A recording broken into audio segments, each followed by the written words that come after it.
High up in the eastern Himalayas sits the tiny landlocked kingdom of Bhutan. With a population under 800,000 and no formal ties to any permanent member of the United Nations Security Council, Bhutan has a long-standing deliberate policy of isolationism.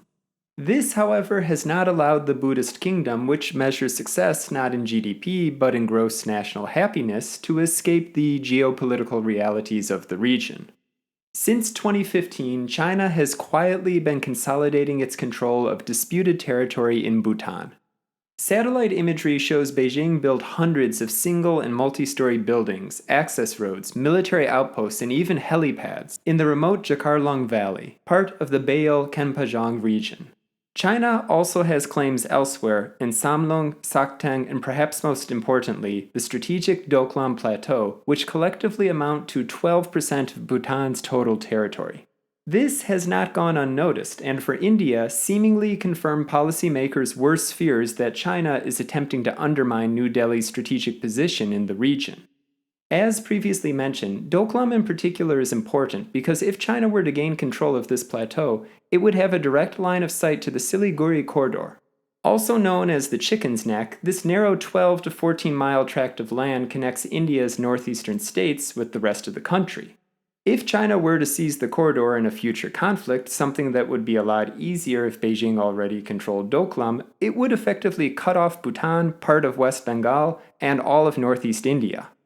This, of course, would be a disaster for New Delhi, and in part motivated the country to block the construction of a road near the Doklam Pass, which resulted in a tense 72-day standoff with the People's Liberation Army on Bhutanese soil.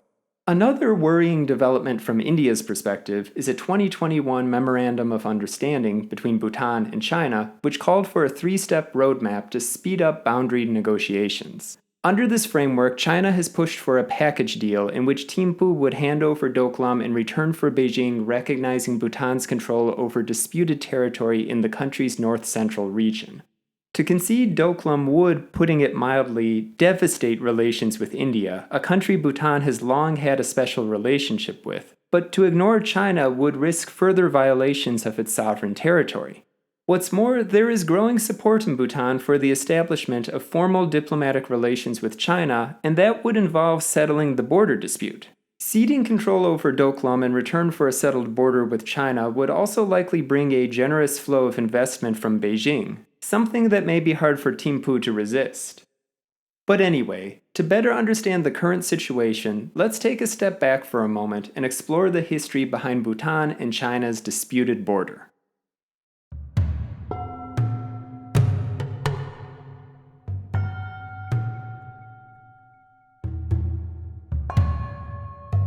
Bhutan has a history that goes back thousands of years.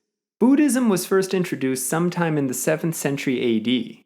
However, it was not until the 17th century that Bhutan was unified by Nawang Namgyel, a military leader who had fled religious persecution in Tibet.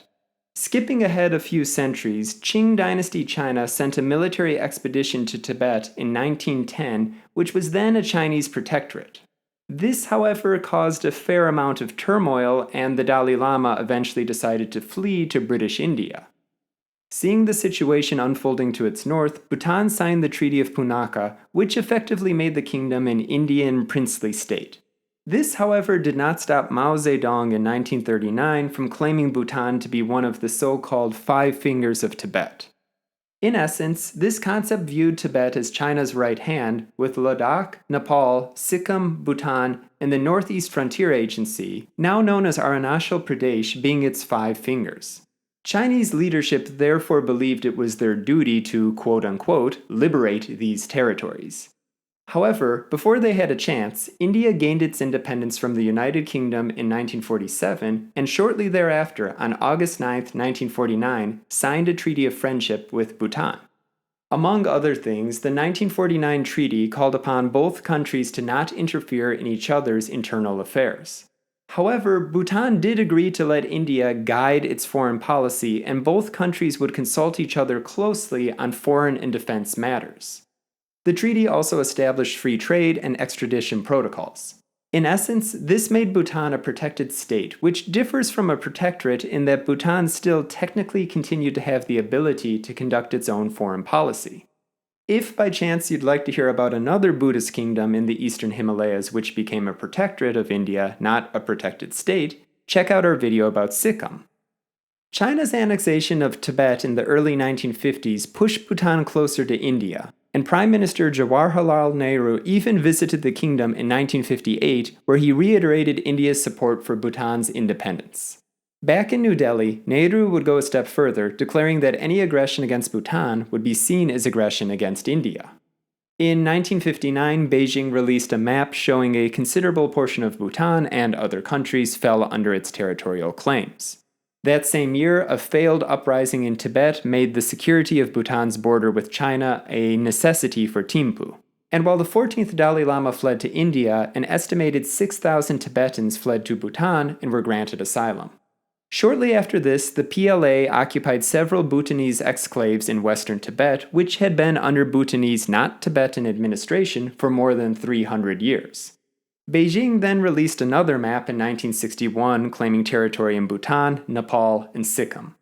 All of this, plus a series of incursions by the PLA, resulted in Bhutan closing its border with China and imposing a trade embargo. During the 1962 Sino-Indian War, Bhutanese authorities permitted Indian troop movements through Bhutanese territory. However, India's defeat here raised concerns about New Delhi's ability to defend Bhutan. And this resulted in Thimphu shifting its approach. Until the 1970s, India represented Bhutan in talks with China over the broader Sino-Indian border conflict. However, after obtaining membership in the United Nations in 1971, Bhutan began to take a more independent course in its foreign policy. Bhutan, alongside India, voted in favor of the People's Republic of China filling the seat occupied by the Republic of China, i.e. Taiwan, and openly supported Beijing's One China policy. In the 1980s, Bhutan relinquished its claim to a 154 square mile area called Kula Kari on its northern border with China. And then, starting in 1984, Bhutan and China began to hold annual negotiations to demarcate their 296-mile-long border. This seemingly bore some fruit when, in 1996, China offered to trade Jakarlum and Pasamlung in exchange for a smaller tract of disputed area around Doklam. This proposal was accepted by Bhutan in principle, but ultimately failed due to India's intervention. After this, Beijing seemingly opted to resolve the border issue unilaterally, and the PLA began constructing several roads in north and northwestern Bhutan around 2006. Things came to a head in 2017. On June 16, 2017, the PLA began extending an existing road southward on the Doklam Plateau. This road, it should be noted, was built in the early 2000s and traversed the Shinshiala Pass, undisputed territory, before continuing over the Doklam Plateau, disputed territory, up to the Dokala Pass, which is about 223 feet from a border post in the northeastern Indian state of Sikkim. Here, the PLA constructed a roundabout allowing vehicles to turn back. It was that southward expansion of this road that sparked the 2017 standoff. And upon receiving information about PLA operations, about 270 Indian troops with weapons and 2 bulldozers entered Doklam on June 18th to stop the construction of the road. A little over a week later, Bhutan made an official protest against China's construction of a road in disputed territory, noting the extension was directed towards a Bhutanese military camp near the Jampheri Ridge. That same day, China's foreign ministry released a map depicting Doklam as a part of China. India condemned the move, but Beijing countered, saying it had a basic consensus with Bhutan that Doklam belonged to China and there was no dispute between the two countries. Beijing then called on India to withdraw its troops from Doklam, and when that didn't happen, a standoff ensued. Both sides later agreed to disengage, and on August 27th, Chinese and Indian forces had withdrawn from the disputed area. The PLA, however, didn't really leave per se, it just went somewhere else. And that somewhere else was about 6 miles away to work on expanding existing dirt tracks into Doklam. Following this, the PLA began constructing a series of structures along the Amocho River, including a military complex with bunkers, helipads, and a bridge spanning the river. This was just the start. Since 2020, China has built dozens of so-called Shaokang, meaning peaceful and prosperous border projects, including Pengda, a village of 124 people that sits roughly 1 mile inside Bhutan. First spotted by open-source intelligence analysts in October-November 2020, Chinese state media says that 27 households were moved from Shangdui village to Pengda in September of that year, and that the village is located in Yadong County, Tibet. Pengda, however, lies on territory internationally recognized as belonging to Bhutan. Considering its location, Pengda may serve as a means to increase pressure on the Jampheri Ridge overlooking the 2017 standoff site, which is currently occupied by a small Bhutanese army detachment. 2 more villages and a connecting road have also been spotted elsewhere in southern Doklam. Up north at Dramana and Shaketoi, several other Chinese villages have been identified. Varying in size, the largest village comprises more than 84 buildings. Little is known about the nature of these villages, but considering how the PLA has not shied away from challenging counter-patrols by the Bhutanese army, it seems likely they may either house civilian contractors brought in from Tibet, or could be barracks for the PLA to help facilitate increased patrols in contested areas. Doklam is not the only disputed region to have been impacted. Villages and infrastructure projects have also been spotted in Jakarlung, Pasamlung, and the Menchuma Valley, a well-known entry point into Tibet for Bhutanese pilgrims. China's presence here is particularly significant for Thimphu as the region is considered sacred in Buddhist teachings and has strong links to the Bhutanese royal family. In 2020, Beijing also laid claim to territory in the Sakatong Wildlife Sanctuary. Located in southeastern Bhutan, this wildlife sanctuary is close to the Tawang Monastery in the Indian state of Arunachal Pradesh, which is claimed by China as part of the Tibet Autonomous Region. What happens next is hard to say. Despite about 70% of all imports coming from India and the kingdom's currency being pegged on the rupee, there is no denying that New Delhi is losing influence over Bhutan. Former Prime Minister Lote Tshering, for instance, dismissed claims of Chinese incursions, saying these villages were not built on Bhutanese soil. What's more, in October 2023, his government signed a cooperation agreement with China that agreed to implementation of the previously mentioned Memorandum of Understanding on the 3-step roadmap.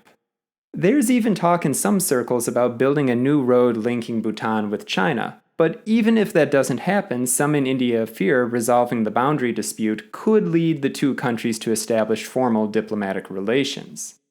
And if this were to occur, there is the possibility that Beijing may draw Thimphu into its orbit, which, even if Bhutan were to retain control of the Doklam Plateau, would still be bad news from New Delhi's perspective. Alright, I'm going to give the ongoing Bhutan-China border dispute an 8.5 on the Ghost Countries Index. If the 2 countries do resolve their dispute, and there does seem to be the political will to do so, it could, and I want to stress that, could result in a major geopolitical shift for the region. From India's perspective, a worst-case scenario could see China gaining control of the Doklam Plateau and possibly other parts of Bhutan. Even if this doesn't happen and the dispute is resolved without a major exchanging of territory, New Delhi likely will see Bhutan gradually drift from its orbit. Now, that's not saying it would become a puppet state or anything like that, but the loss of Indian influence would still be noticeable, and the shifting geopolitical landscape likely would necessitate an overhaul of New Delhi's regional security strategy, especially concerning northeast India and Arunachal Pradesh. But, as always, feel free to let me know your thoughts in the comment section down below.